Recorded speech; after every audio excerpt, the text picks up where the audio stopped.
Exodus.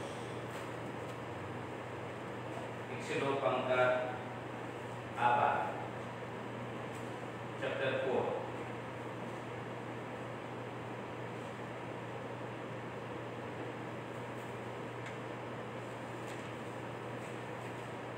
Exodus chapter 4, 4. Talatang 1.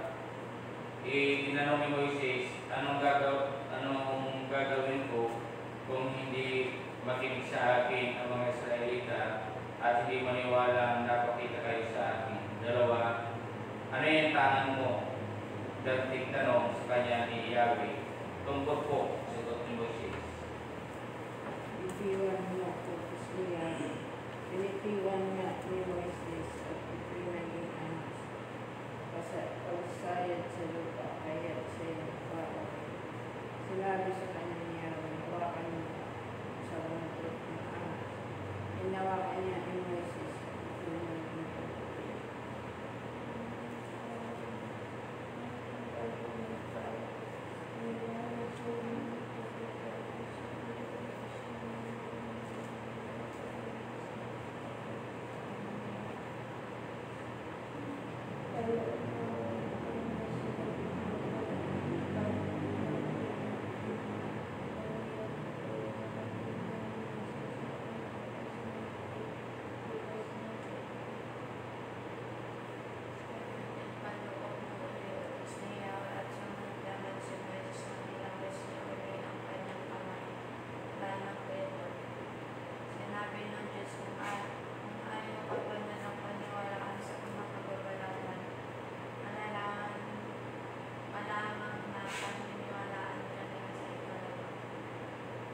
Talatang siya, kung ayaw pa rin nilang makinig sa iyo, kumuha ka ng tubig sa ilog niyo, ibuhos mo sa lupa at ang tubig na iyong ay magiging dugo. 10. Sinabi ni Moises, Panginoon, sa mulat mong labay, hindi po ako mahusay magsalita. Makapal po ang aking dila, ito nga, patal-patal ako magsalita. Sinabi niya, sino ba ang gumawa sa bibig ng tao? Sino ang nagkapangyarihan para bingi ang isang tao? At sino na ba ang nagbigay ng paningin at may kapangyarihan mumula, hindi ba ang siyaw? Kaya nga, lumakad ka na, tutulungan kita sa pagsalita, turo ko sa iyo ngayon, sasabihin.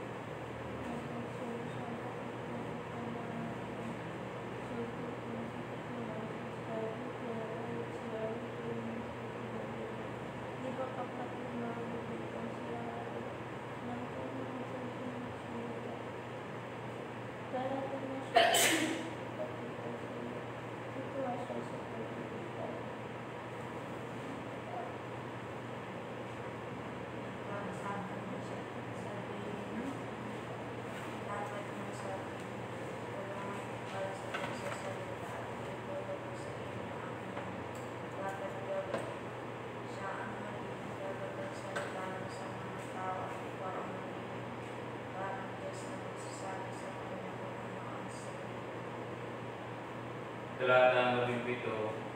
Dahil mo ang iyong tungkod, pagkat iyan ang gagamitin mo sa paggawa ng kababalaghan. 18. Umuwi si Moises upang magpaalam sa binanyang si Jethro. Sinabi niya, babalik ko ako sa Egypto, dadalawin ko ang aking mga kamag-anak doon para malaman ko naman kung buhay pa sila. Pumayag naman si Jethro. Paalam.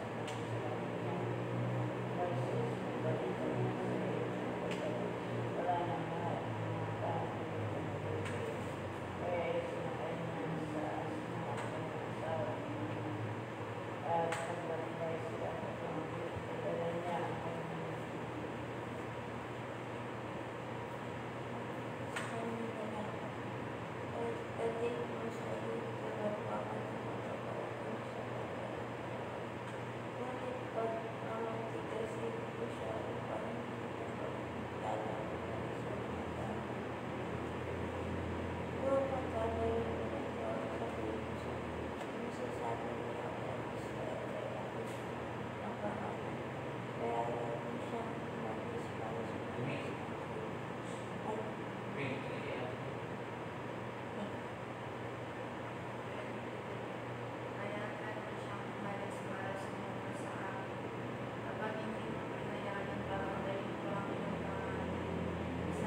nabato at tinuri ang kanyang anak. Pagkatapos, ipinahid niya kay Moises at pinagtulian sa sinabi, kayo'y kasal ka na sa akin sa pamamagitan ng dugo. 26. Dahil dito nilumiyawi na mabuhay pa si Moises, kaya sinabi si Pura, nakasal kami sa pamamagitan ng dugo ng pagtutuli.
Talatang 2, sinong Yahweh?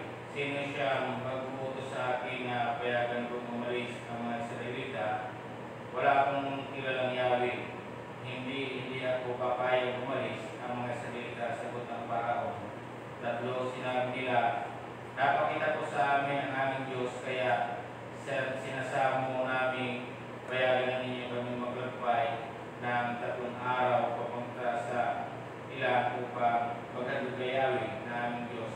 Kung hindi, lilipurin niya kami sa sakit o sa ligmaan. Bakit yung mga actually mas marami na mga ay sa mga ibig ba yung sa pagkakaparaw sinasabi sa kanya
Talatang 10, pagkasalita ng Paraon, tumakas ang mga tagapangasiwang Ehipsyo at ang mga kabatas sinabi nila sa mga tao, pinagsabi ng Paraon na hindi na kayo bibigyan ng dayami.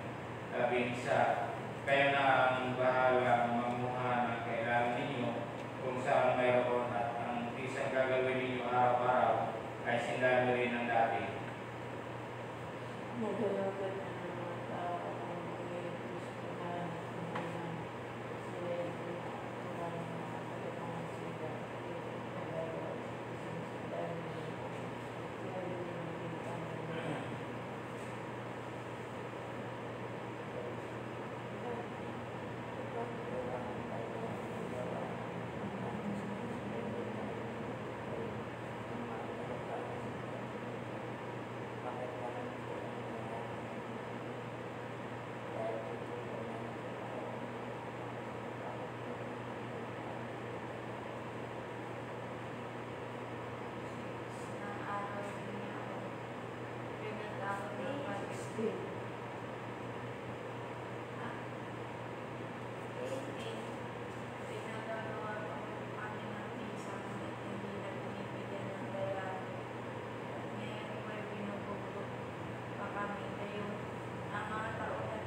18, magbalik na kayo sa inyong gawain.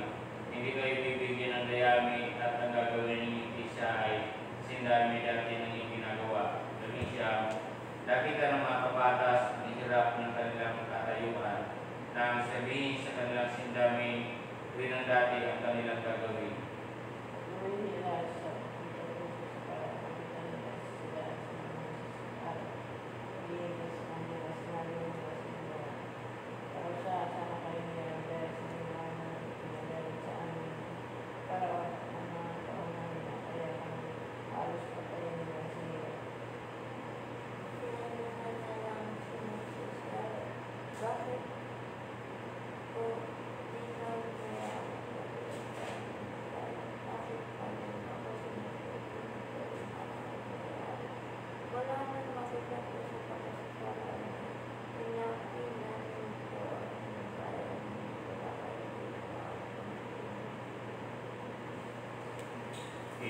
Tayo manalangin.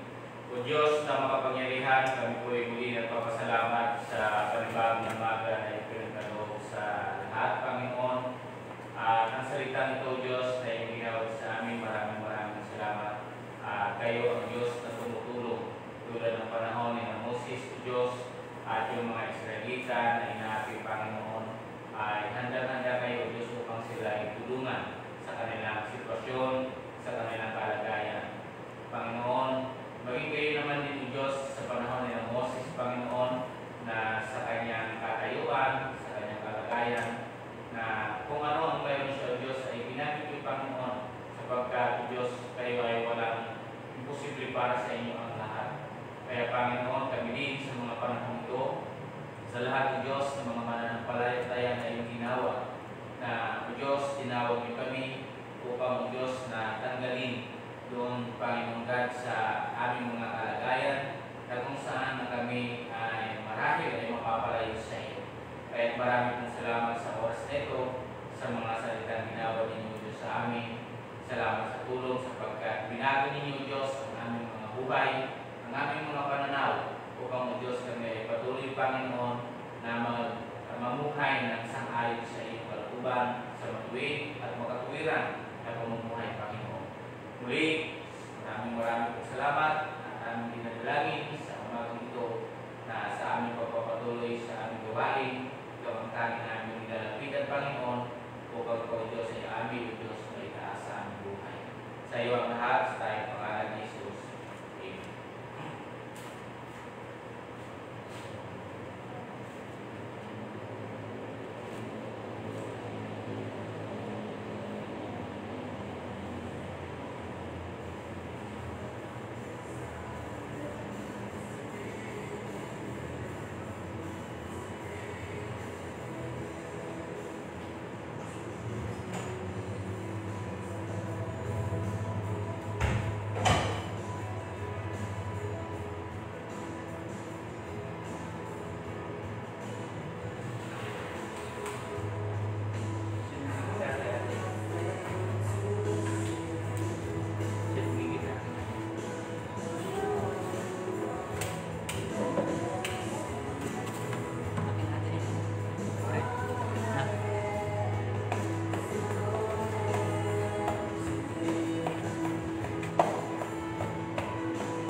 Spotifyers. Click or tap the network to listen.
inyo.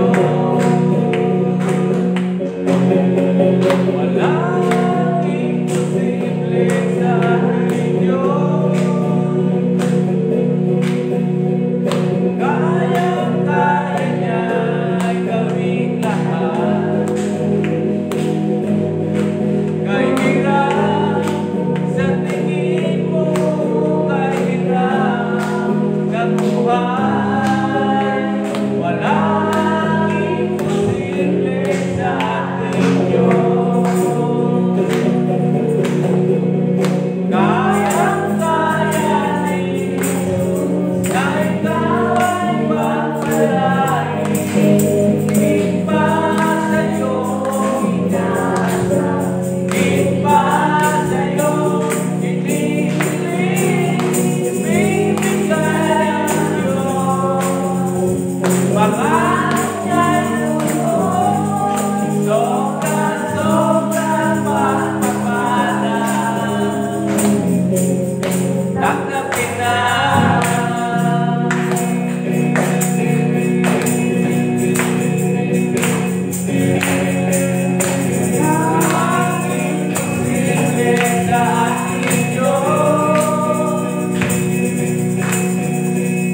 Kayang-kaya niya gawing lahat. Kahit hirap sa tingin mo, kahit hirap ng buhay, walang imposible sa aking Diyos. Kayang-kaya ni Jesus, kahit ikaw ay magpalain, higit pa sa'yo inaasa, higit pa sa'yo inihiling, ibibigay ang Diyos.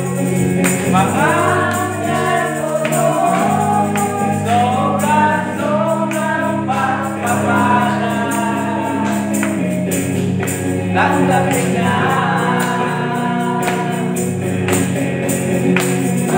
Kayang-kaya ni Jesus, dahil ikaw ay pagpalain, higit pa sa'yo inaasa, higit pa sa'yo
Magandang umaga po muli sa ating lahat.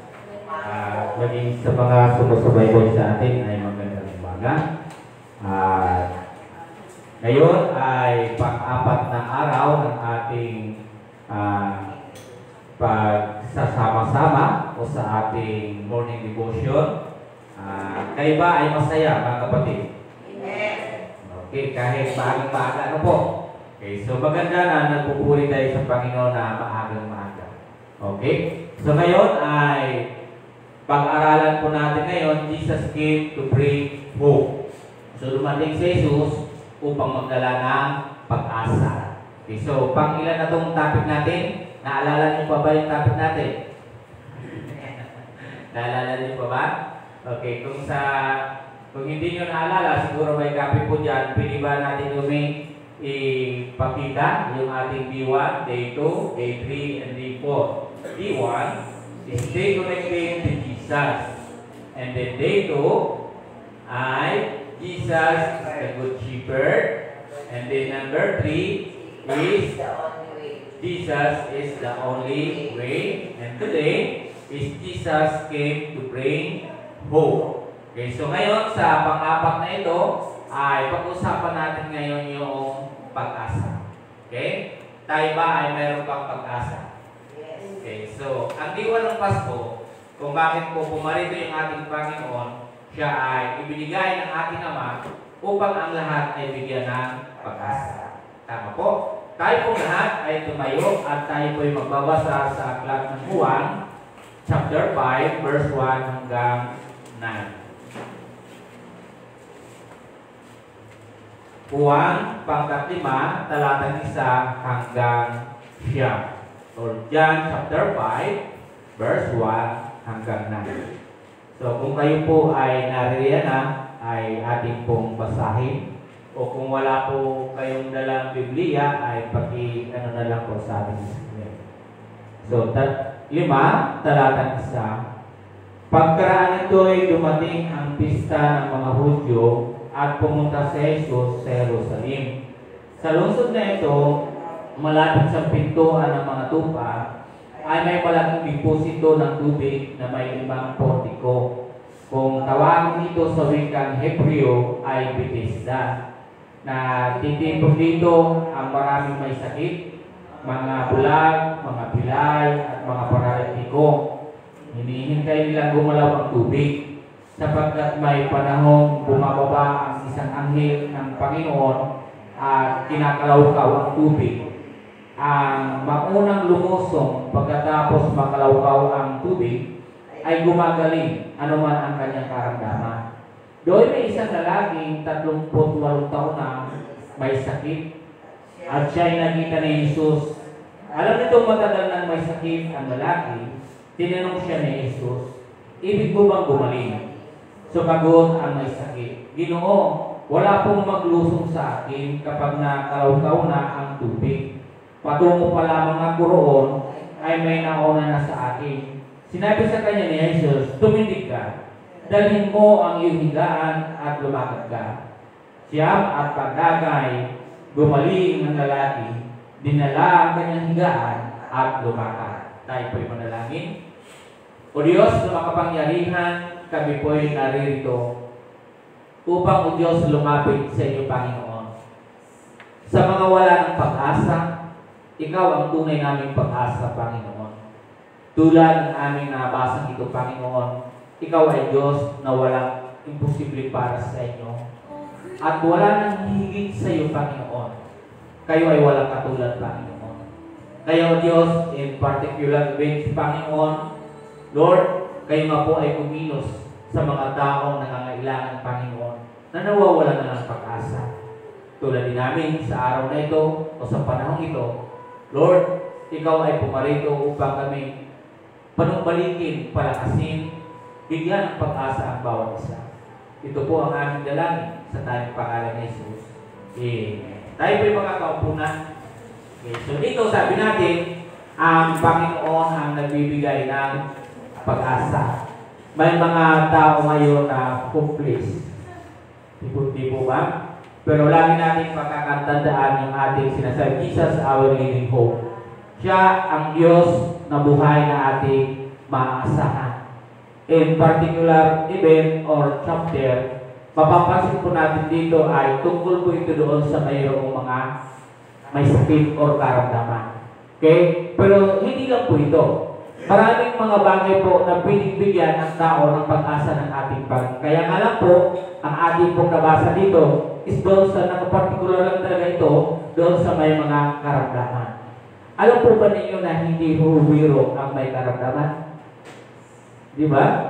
Pero ang Panginoon ay mapapansin po natin dito na sa ating binasa sa talata nito na sabi niya yung pagkaraan nito ay dumating ang pista ng mga Hudyo at pumunta si Jesus sa Jerusalem. So pumunta po siya ng Jerusalem. And then sabi sa lungsod na ito ay sa malapit pintuan ng tupa ay may malaking deposito ng tubig na may 5 portiko. Kung tawagin ito sa wikang Hebreo ay bitis ka. Okay, so ito po yun.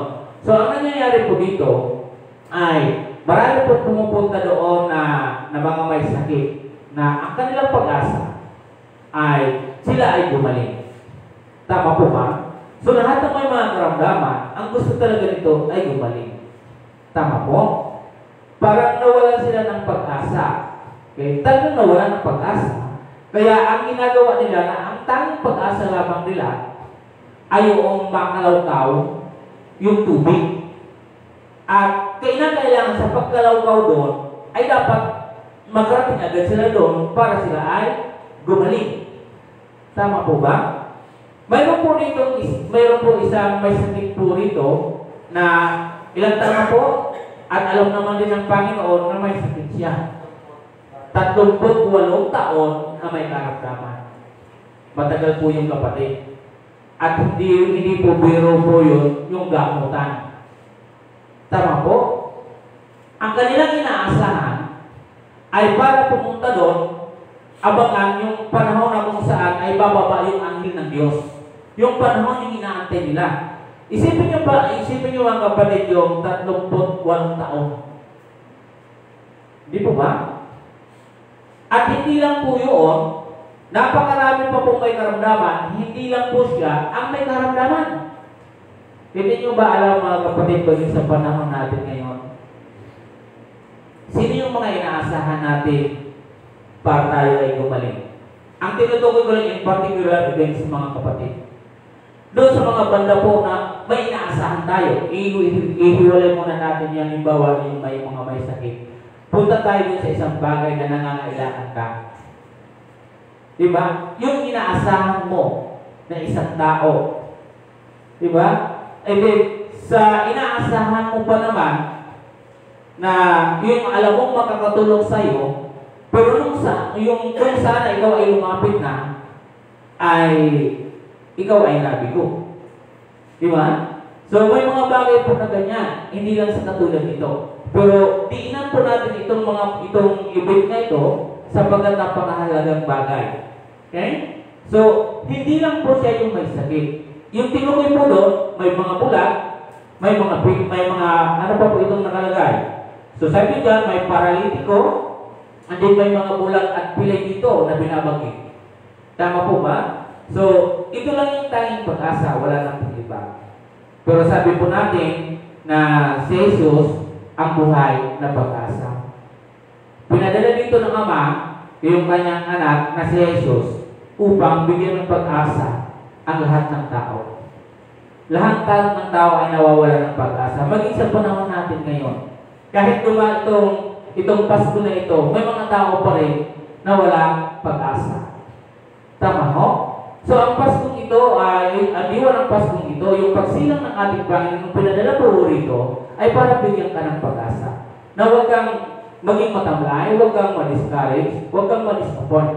Sapagkat mayroong Kristo na kung saan ikaw ay tutulungan at ikaw ay palalakasin. Tama po? So, sabi dito, sa talata na ating nakita, ang problema ng isang lalaking may sakit, alam naman ng Panginoon na mayroong sakit ito. Sabi niya, gusto mo bang gumaling? Sino po yung gusto gumaling? Gusto niyo gumaling? Physically, marahil wala tayong sakit. Pero spiritually, marahil mayroon tayong sakit. Ang tanong sa atin dito ngayon, tanong din ng Panginoon doon sa lalaking may sakit, gusto mo bang gumaling?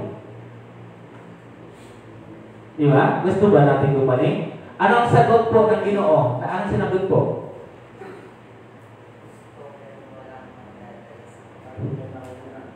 Diba? Laging may nauna. Hindi po siya sumagot na anong dapat na sagot? Diba? Anong dapat na sagot? Oo, dapat, diba? Opo, Panginoon. Pero iba yung kanyang sagot. Ang tanong po, dapat sasagutin mo siya ng kasi ang sabi po dito ng Panginoon Jesus, gusto mo gumaling? Wala pong maglusong sa akin. Ang hinahanap lang ng Panginoon is, gusto mong gumaling? Gusto marinig ng Panginoon? Oo, opo. Tama po ba? Pero tingnan niyo po yung grace ng Panginoon.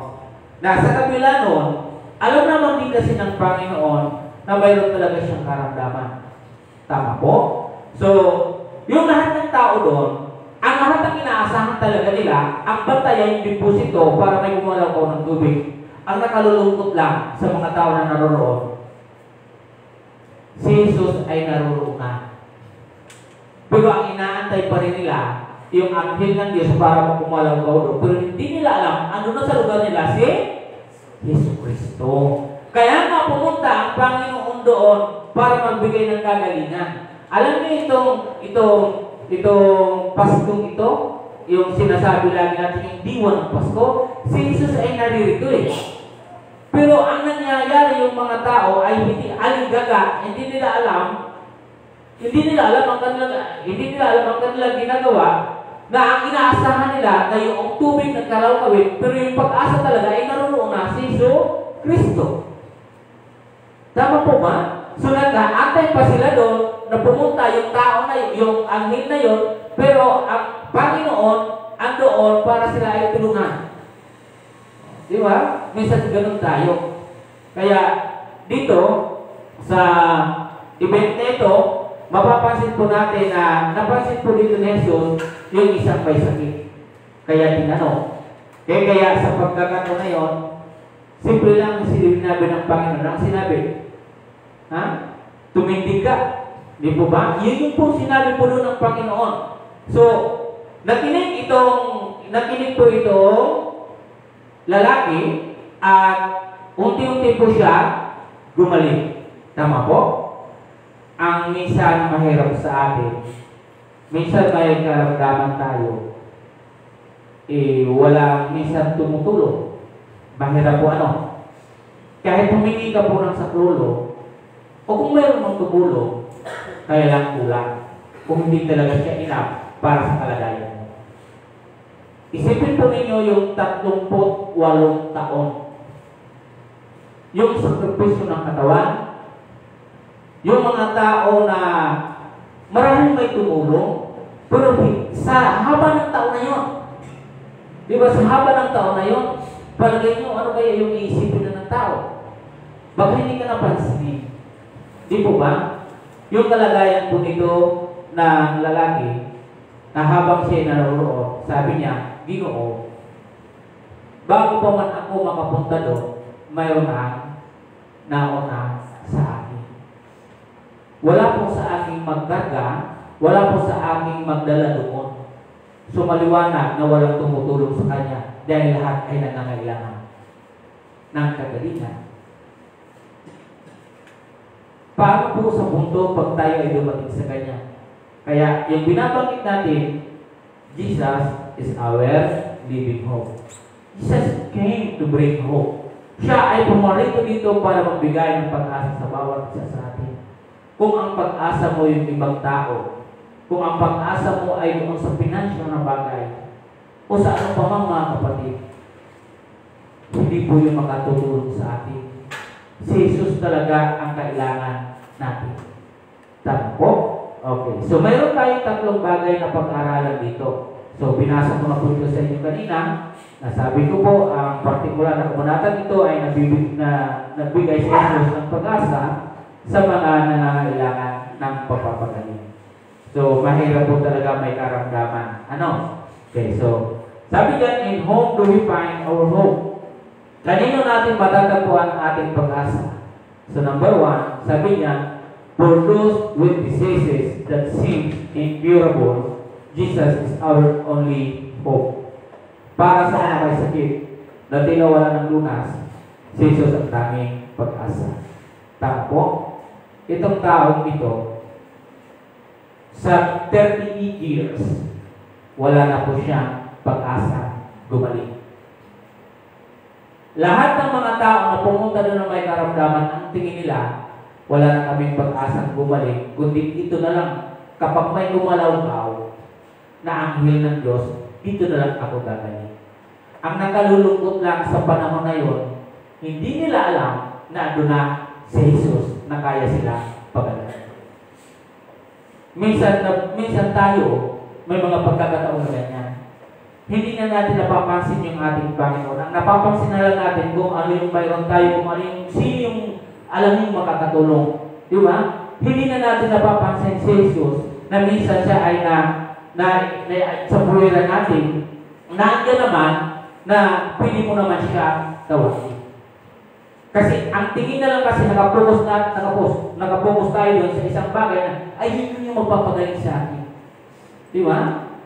Minsan yun lang yung ating tinitingnan, sinasabi, yun na, siya lang yung ating makakatulong sa akin. Pero lagi yung tandaan na pamalit ko dito yung Panginoon para ikaw ibigyan ng pag-asa. Kung mayroon ka mang isang bagay na tila sa tingin mo na hindi na mangyayari, wala po yung posible sa Diyos.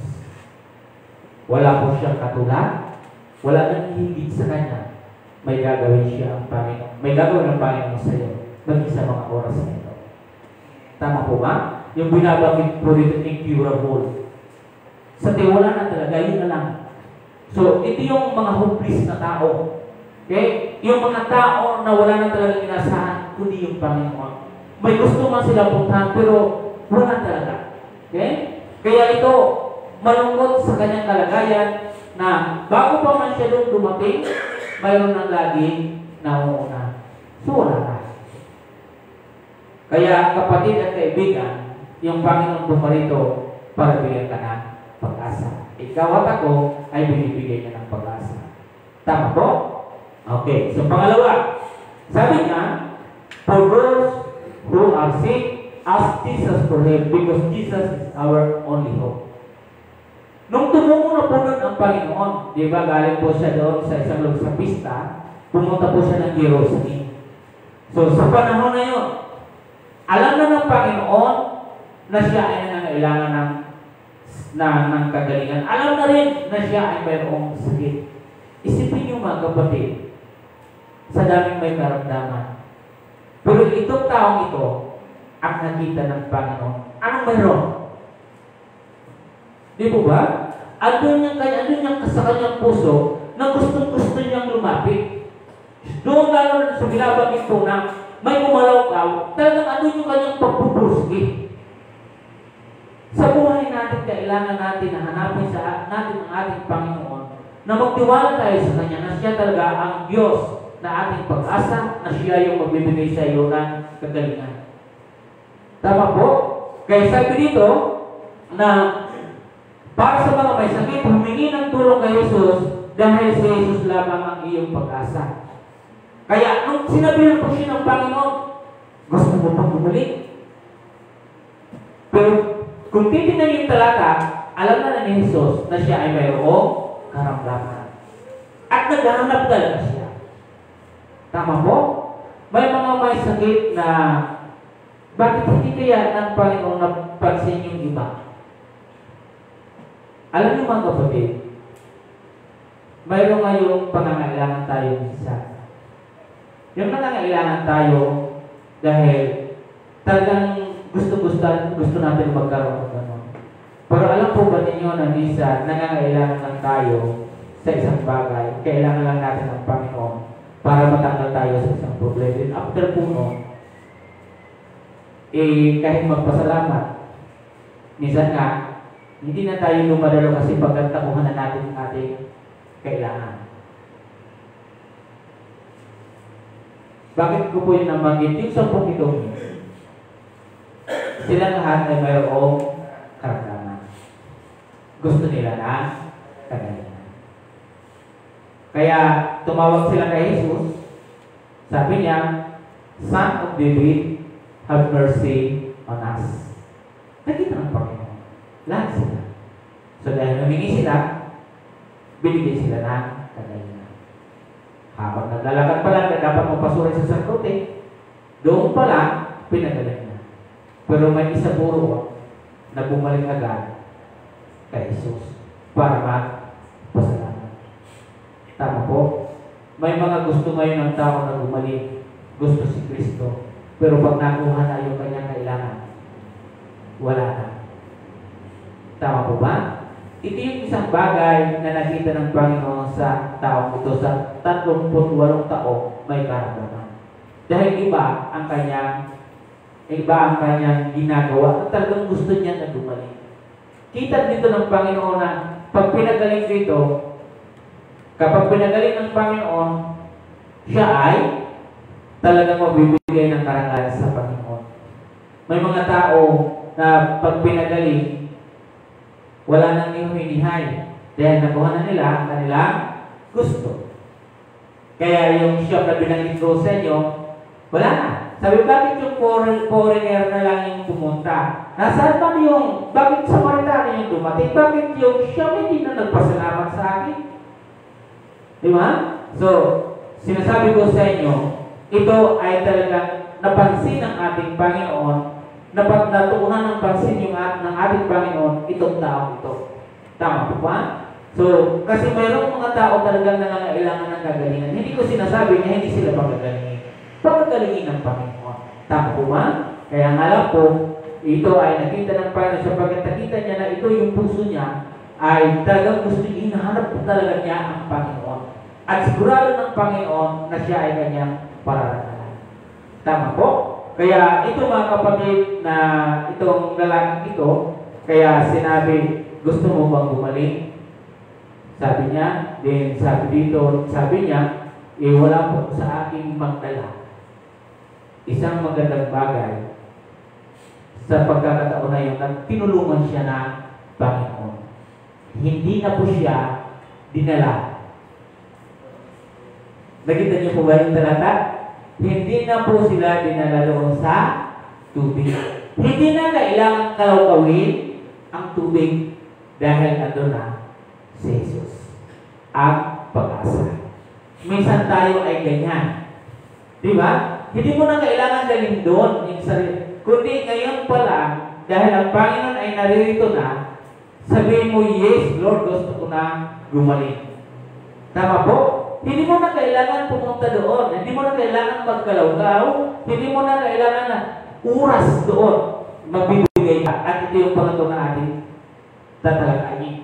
Di ba? Kaya sa pagkakataon na ito, isang magandang bagay mga kapatid, na pinakita dito ng taong ito na hindi niya na kailangan pumunta doon. Ako ay narito, maniwala ka, ikaw ay gagaling. Kaya siya ay gumaling. Tama? Pangatlo,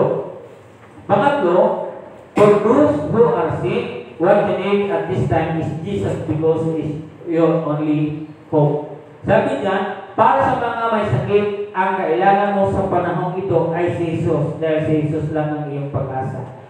Ang mga panahon na yon, ang sabi po sa talata, pag pumunta po doon, may mga panahon na bumababa yung anghel para kalawkawin yung tubig at sila ay lulusog doon at sila ay talagang gumagaling. Tama po. Sa panahon po na may karamdaman na ito, hindi na niya na kailangan ang bawat panahon para antayin yun sapagkat si Jesus ay naroon na mismo. Tama po? So, doon sa bawat na yun, ang inaantay lagi nila yung panahon. Kailan yung panahon na muling kakalawkawin nyo? Kailan, ilang linggo pa muli bago magkalawkaw yung anghel doon? At saka luya ako pupunta doon.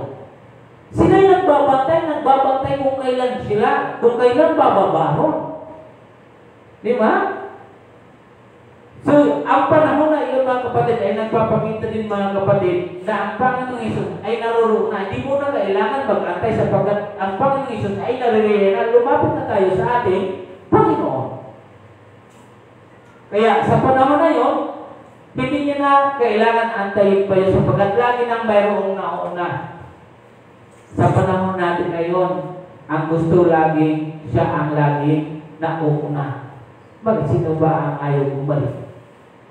Diba? Ang dami ngayon gusto laging nauuna. Kasi kanilang kailangan. Pero ang Panginoon, lagi ninyong isipin. Ang Panginoon ay laging nagbibigay ng pag-asa. Okay? Hindi ko sinasabi na yung mga natira doon ay hindi na pagagalingin. Lahat sila yung pagagalingin ng Panginoon sapagkat siya yaong pag-asa. Kaya nga sila naniniwala ang anghel ng Diyos eh. Kumakalaw ko, ibig sabihin naniniwala po sila na ang Diyos ay nagpapagaling. Ang hindi lang doon nila natanto sa kanilang isipan na ang Panginoong Isus ay pinadala ng Diyos para sila ay pagaling na huwag na sila nung pumunta kundi sa pamagitan ng ating Panginoong Hesus Kristo. Tama po ba? Kaya itong talata na ito, yung oras na ito na binabanggit, sabi dyan,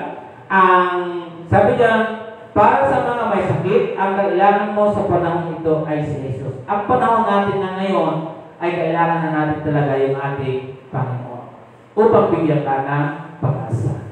Okay? Kaya sa oras na ito, wala po tayong ibang pag-asa sa buhay natin. Ang diwa ng Pasko na ito, walang iba kundi ang ating Panginoon. Isa mga kapatid, yung isa nating kapatid na pumanaw, nung kami po ay pumunta, kasi mayroon po siyang sakit. Anong tinawag? Kini mo ba yun? Kini mo ba ang tawag? O kini mo po siya.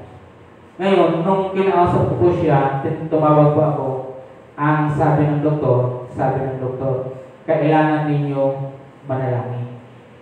Kailangan ninyong lumapit sa Diyos. So, maliwanag mga kapatid, natanggap ng mga doktor na sila ay limitado lang yung kanilang kakayanan para magpagaling ng tao. Tama po? Kaya, ang sabi na manalangin ka po kasi para sa tagumpay ng ating paggagamot sa iyo. Tama ho? So, kaya ganun yung ginawa niya na nanalangin sila, tapos nung pagkatapos manalangin, saka nag-umpisa ng kanyang pag-opera o yung paggagamot. Hanggang sa natapos po yun, and then nung matapos po at nung siya po ay nakalilan na, at nagkita ulit yung doktor, pumunta ulit doon at sabi ng doktor, tagumpay po yan ating operasyon nang dahil sa ating panalangin o nang dahil sa ating Panginoon. So, lagi niyong tatandaan, itong tubig na ito na kinakalaw-kaw, hindi na tayo kailangan doon na ang isip ay natin ang katuulog, kundi doon sa pinadala ng Panginoon na si Jesus. Maging sa panahon natin ngayon, hindi ko po sinasabing bawal kayo magpasikap, kundi bahagi po sa buhay natin yon. Maging yung mga doktor ay nagsasabi na kayo ay manalangin sa tagumpay ng ating operasyon. So, ibig sabihin, hindi dapat totally na nakadepende ka sa kanila, kundi para sa Panginoon. Tama? Kaya sa bawat isa sa atin ngayon, gayon mga kapatid, ang pag-asa talaga, maging yung doktor, ang pag-asa nila ay ang ating Panginoon. Tama po?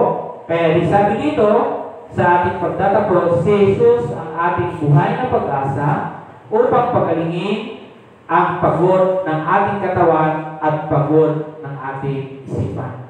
Hindi nyo po alam na kapag may sakit ka, nakakapagod sa ating katawan at nakakapagod sa ating pag-iisip. Pag yung dalawang bagay na yung sumaba, yung katawan at isip, ang bilis manghina ng tao. Pagod na kasi may sakit ka. Pagod ba ang isip mo kung kailan ka gagaling. Pero ito yung panahon para ikaw ay gumaling. Tama po ba? Pwede ba natin palapakan ng ating Panginoon? At bago po ito tapusin sa iba namang event ay sa panahon po ni Hannah. Sa particular event na ito ay hindi naman ito, wala na po itong karamdaman. Dito naman ay pwede natin masabi na karamdaman din. Pero si Hannah, sa panahon niya ay siya po ay baog. Wala po siyang kakayanan na siya ay manganak. Tama po? So, ang kanyang kalagayan, wala na siyang pag-asa na siya ay magkaroon pa ng bibig. Wala na, sapagkat siya ay baog. Tama po ba? So, ano yung hakbang na ginawa ni Hannah? Diba? Ano ang ginawa ni Hannah sa unang Samuel chapter 1? Ang ginawa ni Hannah ay every year, pumupunta sila sa lugar, sa Silo, para pumunta sila doon at manalangin. Okay, pumunta sa ating Panginoon. Ang ginawa niya ay pumunta po siya doon. Dahil ang kanyang sakit na nararamdaman, lalo na sa pang-aapi, yung pagtuya sa kanya ni Penina, ay sabi, wala ka ng silbi sapagkat ako may anak, ikaw wala. So, asawa po sila ni Elkanah. So, wala nang pag-asa, lagi po siya na tinutuyan kung ano yung sinasabi, na wala ka ng pag-asa, hindi ka na manganganak. Kaya buong sa kanyang sarili, wala na talaga ng pag-asa. Pero sa kabila noon, mapapansin po rin ninyo sa talata kung paano po nagpuwersa si Hannah na lumapit sa Diyos. Okay? So, pumunta po siya, nanalangin po siya doon. Humingi siya sa Panginoon, maging ano nga si Eli, yung sacerdote, at pumunta at nanalangin siya sa Panginoon. At sa pangaay na pagkamala na siya ay lasing. Pero sabi niya na hindi po ako lasing sa oras na ito. Ako po ay nananalangin sa Diyos, humihingi ako ng biyaya sa Kanya, yung pag-asa na pagkaluban niya ako ng anak. Kaya sabi ni Eli, sana ipagkaloob ng Panginoon ang hinihiling mo. Iyon ang sinabi ni Eli, yung sacerdote. At after ng mga kapatid, nabuhay ang pag-asa ni Hannah. Alam niyo po yung nangyari? Yung baog ay pwede na mga anak. Dahil walang imposible sa ating Panginoon. Kung noon ay nagbigay na ng pag-asa ang Diyos, maging sa kasalukuyan, ang Diyos ay nagbibigay ng pag-asa sa pamamagitan ng ating Panginoong Kristo.